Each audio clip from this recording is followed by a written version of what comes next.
A clothing brand does not die with a funeral. The factory closes. The company sells the name. The label keeps appearing on shelves as if nothing happened. You keep buying a ghost. 7 brands died this way. Number 1 is Van Heusen, sold off by the company literally named after it. Number 1. Van Heusen. The Van Heusen dress shirt was the shirt of the American office, the shirt of the corporate man, the shirt your father pulled out of a department store box and wore to work every Monday for 40 years. The company started in Pennsylvania in 1881, sewing shirts by hand and selling them to coal miners. But the moment that built the brand came later. In 1919, a Dutch immigrant named John Manning van Heusen patented something new. He had found a way to fuse cloth on a curve. It created a collar that folded soft and comfortable, but held the crisp look of a starched one. Before that, a gentleman's collar was a stiff, detachable, separately starched torture device. Van Heusen freed the American neck. They called it the world's smartest collar. By the 1930s, the soft attached collar was the standard. The company that invented it became one of the defining American menswear names of the century. The brand was so central to American shirt making that the company took its name from the shirt. Phillips merged with Van Heusen, and the result was Phillips Van Heusen, PVH. The VH on the New York Stock Exchange ticker was the shirt.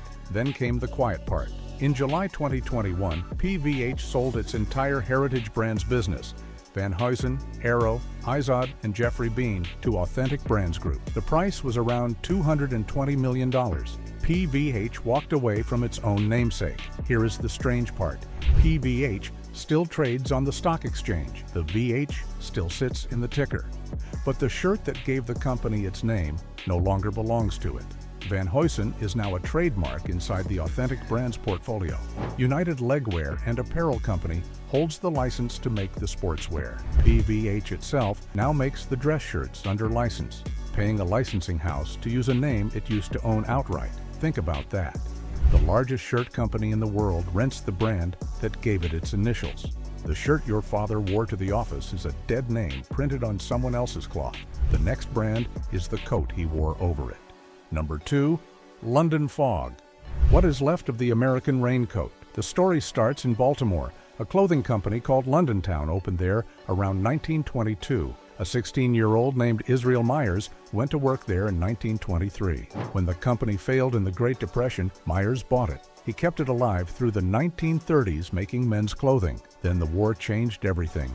London Town won a government contract to make waterproof coats for American servicemen. Myers learned how to build a better raincoat. In 1954, he launched it under a new name, the London Fog, a trench coat in a Dacron and cotton blend, first sold at Saks Fifth Avenue. It became the American raincoat. By the mid-1970s, 2 out of every 3 raincoats sold in America carried the London Fog label. Read that again. Not the leading brand. 2 out of every 3 coats in the entire country. There was the rain, and there was London Fog. And for most American men, there was nothing else to consider. It was the coat of the commuter walking from the train to the office in the rain. It was the coat detectives wore in the movies. For a generation of American men, a London Fog was the first serious coat you bought as an adult. In 1976, the company was sold to a conglomerate for around $33 million. Then the cheaper imports came. To compete, the company put its own name on a budget line made overseas. The signal was sent. Domestic production wound down across the following decades. The name was bought and sold and bought again. It finally landed in the portfolio of Iconic's brand group, a company that owns names rather than makers. Today, the London Fog name is licensed across coats, footwear, luggage, eyewear, and home textiles. In 2026, a new deal put the name on watches sold in India. The coat was the original product. The suitcases and the sunglasses and the bedding are the afterlife. The label is the same one your father wore. The garment behind it is not. The next brand is the suit he wore underneath. Number 3. Hart Schaffner Marx. A presidential suit. In January 2009, Barack Obama wore a Hart Schaffner Marx tuxedo to his inauguration. The brand had already dressed him for the speech that won him the nomination. The symbolism was perfect. A Chicago company tailoring a Chicago president. The firm began in Chicago in 1887. 2 immigrant brothers, Harry and Max Hart, built it from a single clothing store. They were innovators. They were among the first to cut suits for different body types, when ready to wear meant one shape for every man. They introduced zipper trousers. They introduced tropical weight wool for summer. There was conscience in the company too. After a bitter garment workers' strike in 1910, the company did something rare. It signed one of the first major labor agreements in American industry. It was a landmark in how factories treated the immigrants who sewed the clothes. By the middle of the 20th century, the company ran dozens of factories and hundreds of stores. It was the largest maker of men's clothing in the United States. The Great American Suit, made in America for over 120 years. Then, the same month Obama wore the tuxedo, the parent company fell. Hart Marx filed for bankruptcy in January 2009. The trademark was bought out of the wreckage, and by 2012 it belonged to Authentic Brands Group. A company called W. Diamond Group took a license and kept making the suits at the old Chicago area factory in Des Plaines, Illinois. For a while, the presidential suit was still cut on American soil. Then the pandemic finished what bankruptcy started. At the end of 2021, the Des Plaines operation shut down. The employees were let go. Hart Schaffner Marx no longer has a presence in Illinois. The brand that dressed presidents in American-made cloth for 13 decades is now a trademark, licensed to the tailoring giant Peerless. Peerless is a fine maker, but it is a Montreal contract house that also stamps out Calvin Klein, DKNY, and a dozen other licensed names from the same operation. The presidential suit is now one label among many on a shared production line. The original company that built it is gone. The factory that cut its cloth is closed, and the company that owns the name now also owns Van Heusen and Izod. The next brand made the last American dress shirt. Number 4. Hathaway. In 1853, Charles Foster Hathaway built a shirt factory in Waterville, Maine. The C.F. Hathaway Company would make shirts on that spot for almost 150 years. It made shirts for Union soldiers in the Civil War. It became a quiet American standard, the kind of brand a man trusted without thinking about it. Then, in 1951, it became famous. The advertising agency Ogilvy and Mather built a campaign around a single image, a distinguished man in a Hathaway shirt wearing a black eye patch. The model was Baron George Wrangel, a Russian aristocrat with perfect eyesight. The eye patch was pure invention, and it worked. The Hathaway man ran in the New Yorker. The advertising man behind it, David Ogilvy, considered it the campaign that made his name. It ran for years. People wrote letters asking who the mysterious man was. A small shirt company in Maine had become a national icon on the strength of a single eye patch. That is what makes the ending hard. And then it ended. In October 2002, the Waterville factory closed. The owner at the time, Winsong Allegiance Group, shut the plant and moved production overseas. It was the last major shirt factory left in the United States. For 150 years, Waterville had been a shirt town, generations of the same families on the same machines. When the machines stopped that morning, an entire era of American shirt making stopped with them. The workers carried their belongings to their cars and lingered to say goodbye. There was no one left to take over the looms. The newspapers wrote that Hathaway would go the way of Arrow and Van Heusen. The prediction held. The name was kept alive offshore for a few years, printed on shirts made an ocean away from the town that built it. Then it faded almost entirely from American shelves, a dead name on someone else's cloth, just like the rest. Hathaway outlasted every American competitor. It was the last to fall. The next brand died a louder death and earned a stranger afterlife. Number 5. Members Only. Today, the members only name appears on medical scrubs. Start there, then walk it back 40 years. In 1975, a clothing man named Herb Goldsmith built a brand through his company, Europe Craft Imports. He took the name from a sign he had seen at his country club, Members Only.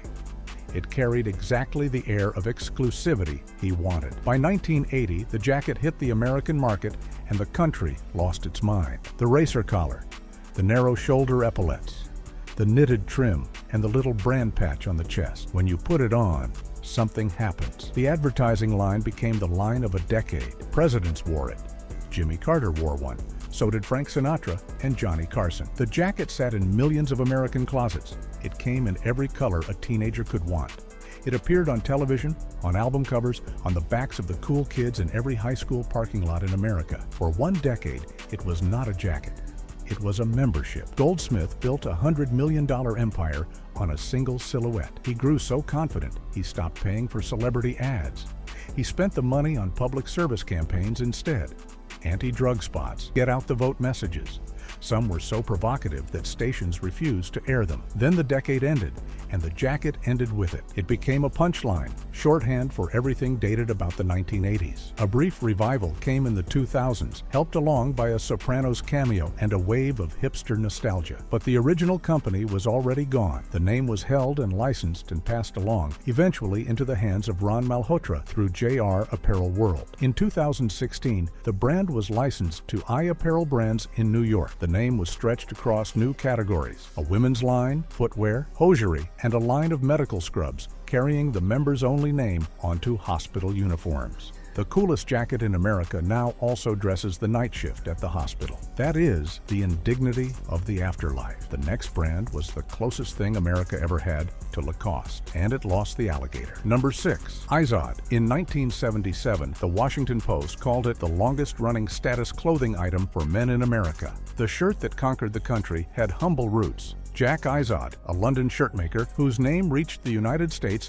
in 1937. Then came the partnership that made it famous. In the early 1950s, the American company holding the Izod name signed a license with the French firm Lacoste. It was run by two men, David Crystal and Vincent Draddy. The result was Izod Lacoste, the alligator polo. For 30 years, it defined the American preppy wardrobe. When the official preppy handbook codified the look in 1980, the alligator was on the cover of the Culture. Eisenhower wore it, Kennedy wore it, Bob Hope wore it. Department stores built entire Izod Lacoste shops inside their menswear floors. At its peak, the shirts alone sold $150 million a year. Izod was America's Lacoste, the crocodile on an American chest. It was so dominant that a rival, Le Tigre, built an entire business selling the same shirt with a tiger where the crocodile went. But the parent company, Crystal Brands, was sinking under debt from other ventures. The empire was hollow underneath the alligator. Then, in 1993, the marriage ended. Lacoste pulled the United States license and took back its crocodile for its own French-owned distribution. Izod was left holding a shirt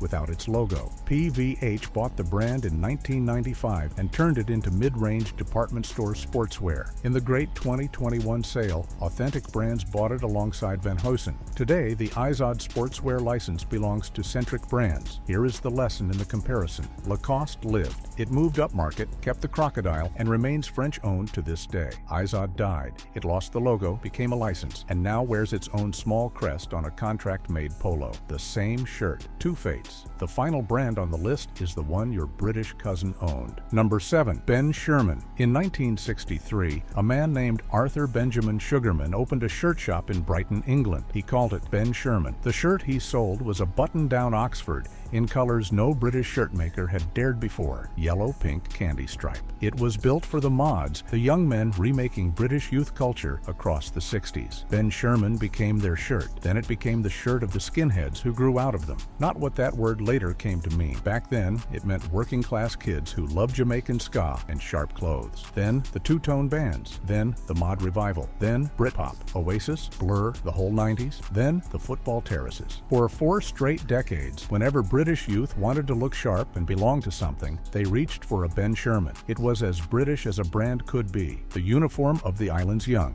Then it left home. In 2004, Ben Sherman was sold to the American company Oxford Industries. British ownership ended. In 2015, Oxford sold it again, this time to Marquee Brands, a brand management firm in New York. Marquee runs the brand actively and calls itself a steward rather than a pure licensing house, and that is a fair distinction, but the truth underneath it is simple. The company that Arthur Benjamin Sugarman built in Brighton is gone. The British shirt maker is no longer British, no longer made in Britain, no longer owned in Britain. The shirt of the mods is now a name managed from a Manhattan office and licensed to factories around the world. You can still buy a Ben Sherman shirt today. It may even be a decent shirt, but it is not the thing it was. It is a British accent worn by a brand that no longer lives there. The label is the same. The garment behind it is not the one that earned it. 7 brands, 7 deaths, and the same few names keep appearing at the end of each one. Authentic Brands Group 3 times. Iconics, iApparel, Marquee, Winsong. A handful of licensing houses now own the names of the dead.